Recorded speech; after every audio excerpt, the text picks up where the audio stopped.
Okay, we're going to look into sorcery and the tales of the undead. And don't worry, though, I've got a scroll of protection and I hold Shalendria's wand, so we're not going to be in trouble. We're protected.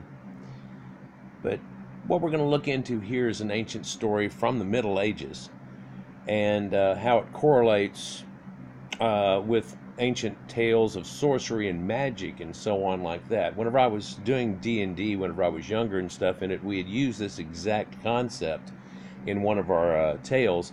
I had set up a land where things had gotten destroyed, and in that destruction, magic was leaving the world and it was gone, and you had to save it. So the people of Dungeons and Dragons and Magic Land had gotten transposed into another time, actually much later, coming into the Middle Ages type of time.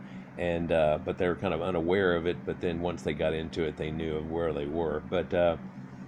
And they had to find these ancient books that had been buried with special people over time to be lost forever, and that if they got those back, then Merlin could use each of the three books and use an incantation that had been lost to time. No telling why Merlin couldn't just do this on his own.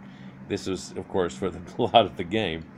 But then once they brought the books back, he could use this, and it would actually reset time, that he could call upon Mithra and actually reset time backwards and go back to the time before, kind of like a Terminator idea, where you go back before Sarah Connor and you try to stop what happens, and that they had to end up doing that also in the campaign.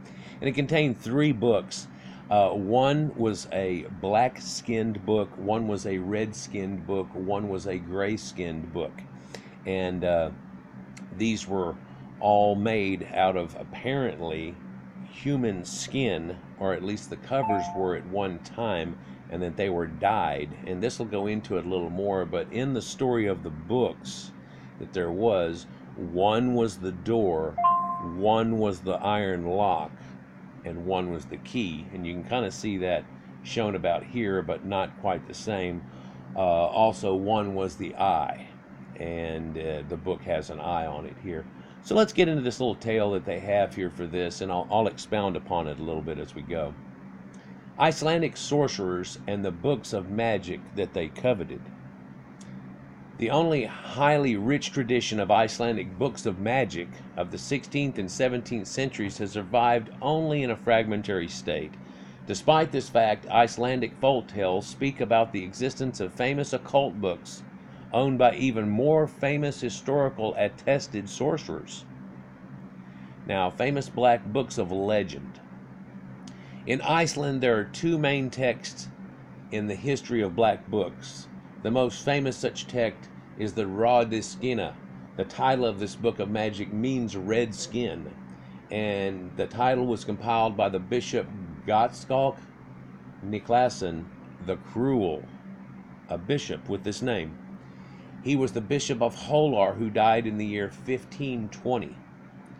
As for the book, it is said to be the book of the blackest of magic, with knowledge preserved from the heathen ages. It was said that this book was written with golden letters and runes on red parchment.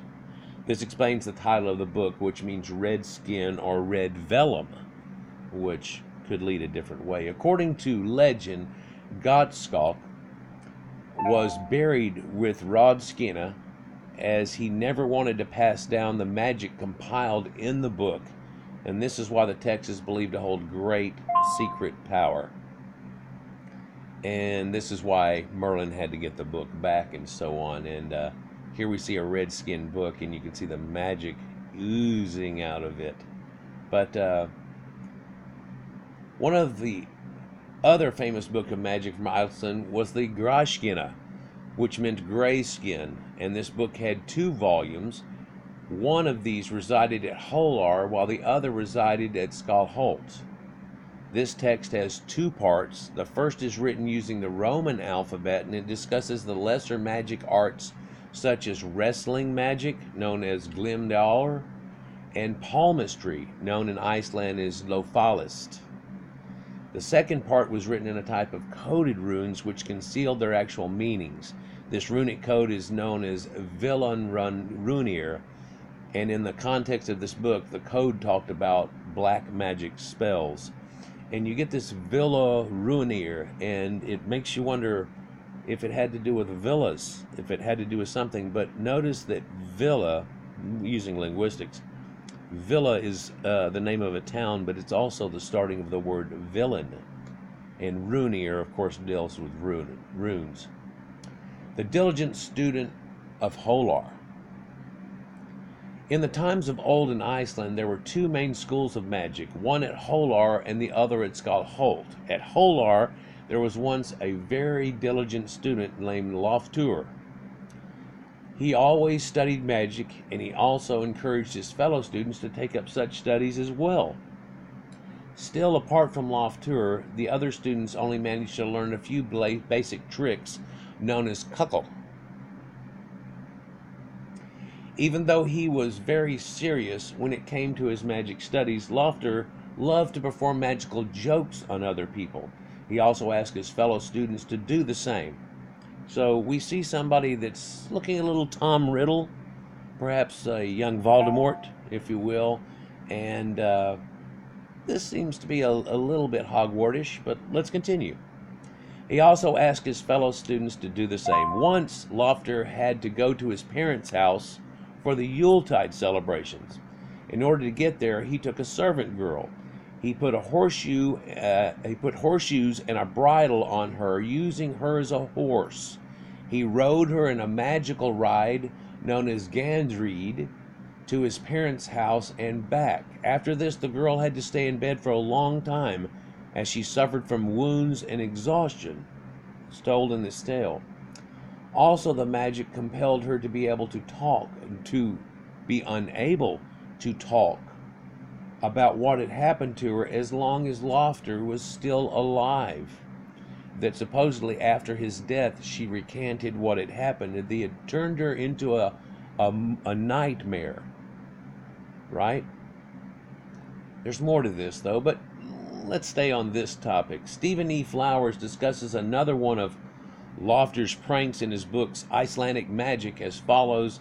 Another time, there Loftur got a servant woman pregnant, and he then killed the mother of his child with workings called jarningar. She was used to carrying bowls to and from the kitchen, and for the sake of speed, some women would carry a short tray-shaped instrument known as a bowl float. And this is like when you see people, waitresses and stuff today, they carry out a larger tray. You'll see some carry out plates draped upon their hands. Other people will use a platform. Anyhow, so they use this in which they would carry many bowls at once. Loftur had a passageway up and in front of her in the middle of a wall, and she went into it. Because this girl became frightened and hesitated since the magic worked, and all the wall closed up again. So she was supposed to have been able to pass to and through the wall, but whenever she did so, she became frightened and it trapped her inside the wall. Because of this, the girl became frightened and hesitated since the magic worked and the wall closed up again. A long time afterward, when the wall was torn down, the skeleton of a woman was found standing upright with a bunch of bowls in her arms and the skeleton of an unborn child in the cavity of her body.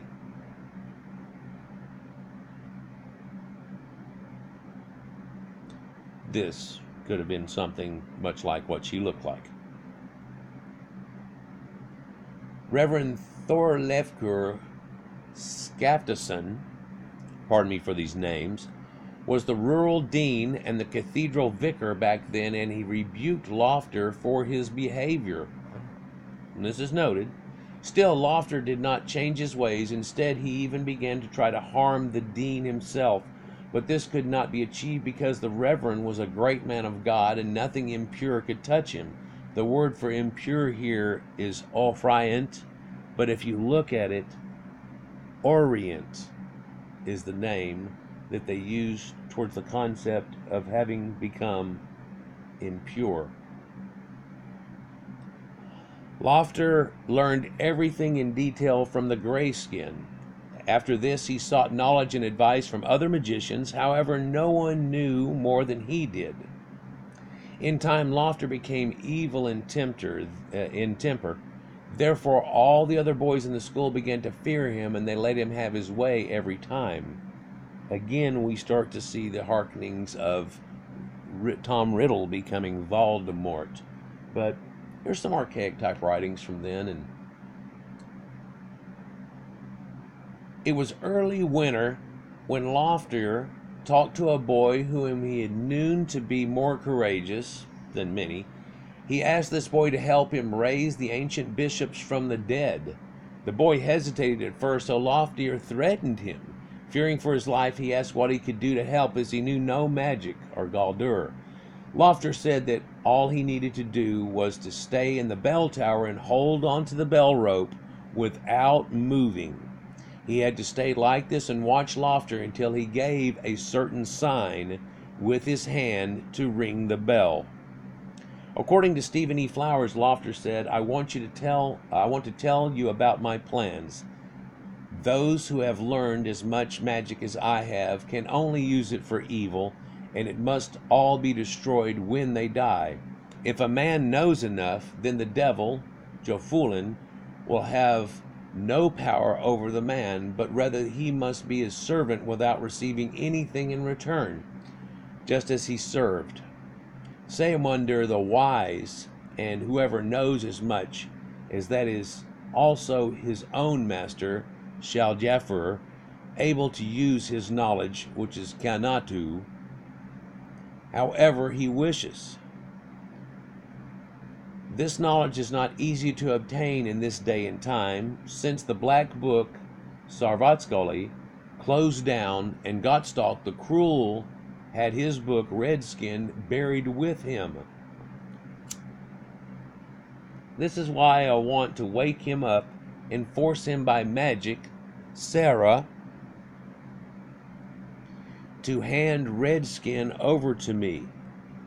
But all of the old bishops will also rise with him, for they will not be able to resist the powerful conjurations, Seringar, as well as Gottstalk will. So I will make them tell me all of the old lore, the Fornenchka, they knew in their lifetimes, which is not a problem for me, as I can tell right away by looking whether a man knew magic or not. I cannot waken the later bishops because they were all buried with the scripture on their breasts.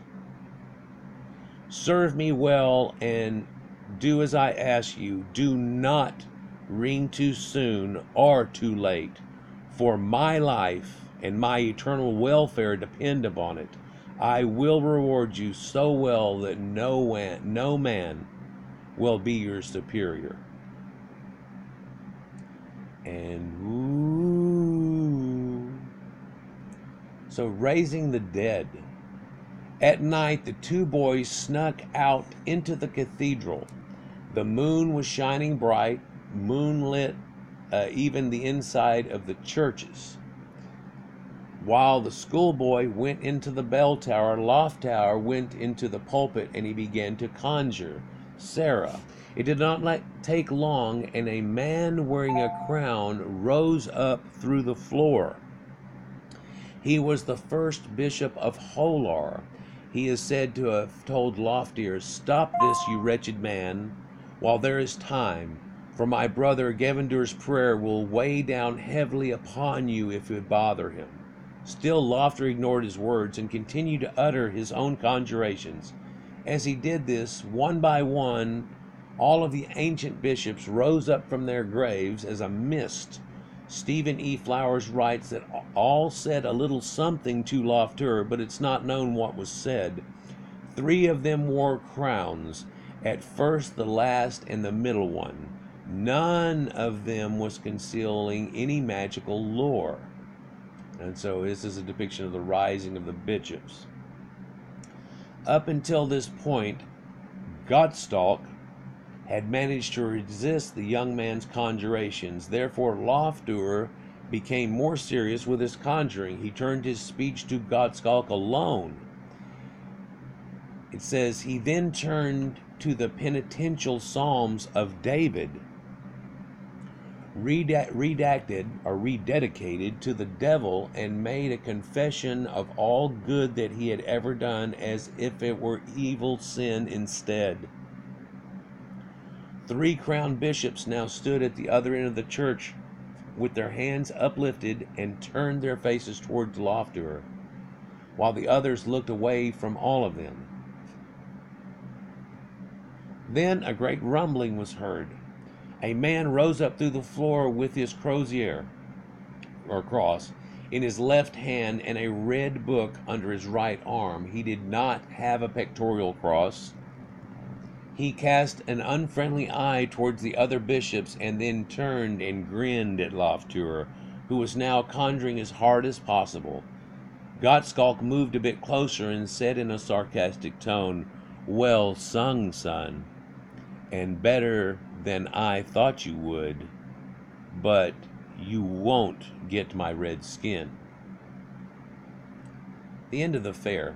After enraged at hearing this, Lofter conjured as he had never done before. He gave the benediction and recited the Lord's Prayer, both with the name of the devil, until the whole church shook and rocked as if it was in an earthquake.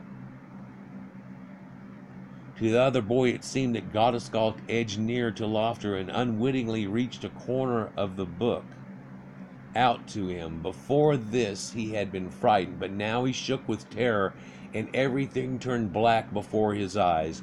But it seemed to him that the bishop held up the book, and that then Lofter stretched out his hand to grab it. At this moment he thought Lofter had given him the signal, and he pulled the rope bell hard. At once all of the dead sank back down through the floor with a great rushing noise like wind. Whoosh. Lofter attempted to get one of those Icelandic books, though. Upset, Lofter went to his comrade and told him, "Now this went worse than it should have, but I don't blame you. I could well have waited for the dawn, when the bishop would have had to give me up the book, and he would have handed it over to me, since he would have had to have made this payment to be allowed to get back into his grave before the dawn. Nor would this have been allowed by the other bishops." And this harkens to a concept of vampires, if you will, where the dead roam at night, and that they would have to be back in their graves by the morning. And the mist that they say they're created out of, a mist or a fog, is there at night and scary, even to this day. But at the first sign of light, whoosh, fog burns off and becomes clear again. So this harkens to that concept.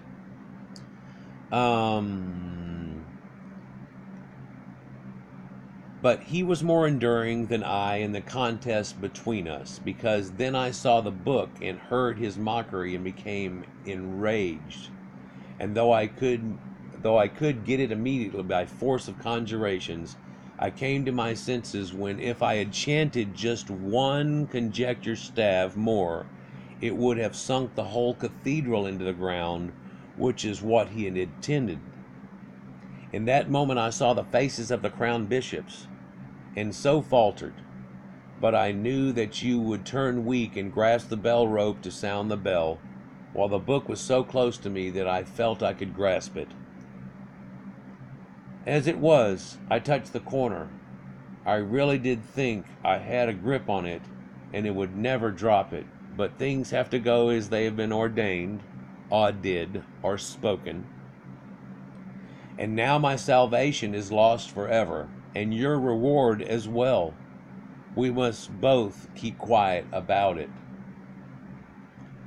After this experience, Lofter became more and more depressed and fearful. He finally left school and he sought solace from a nearby priest. The priest was specialized in helping people recover from magical attacks. This again seems to be echoed a little in the stories of Harry Potter. But firstly, the priest stayed with Lofter day and night, guarding him and making sure he did not do anything foolish or reckless. After some time, the young man seemed to be doing better. Therefore, one day the priest left with some business. He had made Lofter promise not to leave the house while he was away.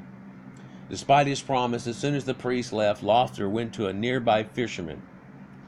He had him row his boat out into the calm sea, and according to eyewitness reports of the time, a large gray hand had come up from the sea and dragged the boat to its depths. Nobody saw Lofter or the fisherman or the boat ever again. And it kind of ended up a little different in my stories than the Dungeon and Dragon deal, because they did get the book, but they ended up having to fight and all these things, and the bishops conjured up things that they had to fight and so on, and they got through. And there was 3 different ones, and they had found the 3 books. When they brought the 3 books back to Merlin, he was able to take and make this giant conjuration that something like out of Lord of the Rings, whenever she almost gets the ring from Frodo and turns into this magnanimous thing.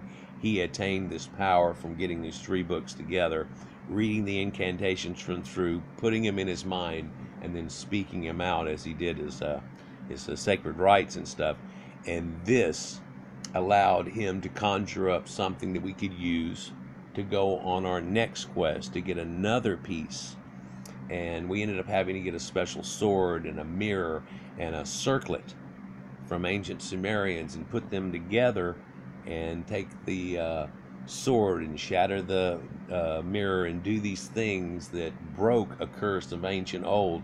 So then we could go to another thing and get another piece to come back. So again, Merlin could do this thing. And it kept going and going and going until eventually he built up enough pieces to where we could do this grand scale recapture back through time and bring everybody back. It was kind of a neat thing. We spent an entire year.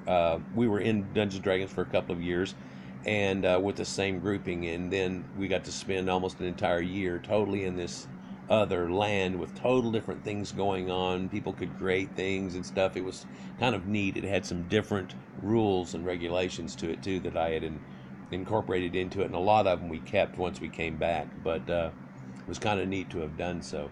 But yeah, so ancient stories of occult and occult books, and this is just one of many, many, many occult stories that come from this area and from all over the known world, and how ancient and sacred books had a lot to do with things. Imagine, though, that before there was able to have writing and things like that, how was magic conjured? How it developed that people could do these type of things, and that actually the knowledge was actually in the book. That books brought about knowledge to people that they couldn't have gotten in any other way. And books had compilations of knowledge in them from many, many people in one single book. And one man reading that book, or a series of books, could become much more enlightened. And that's really kind of the secret to what the truth was about all this, and how some of these books told the ancient past of the 12 tribes of Israel and things along that nature. And those were buried with bishops long ago, and people no longer could get that knowledge. Anyhow, guys, like, share, and subscribe. And thought about making this one way back in the Halloween type times, but I think we'll just release it here. You know, you can have Christmas in July, and we can have a little Halloween in April. Like, share, and subscribe. Peace.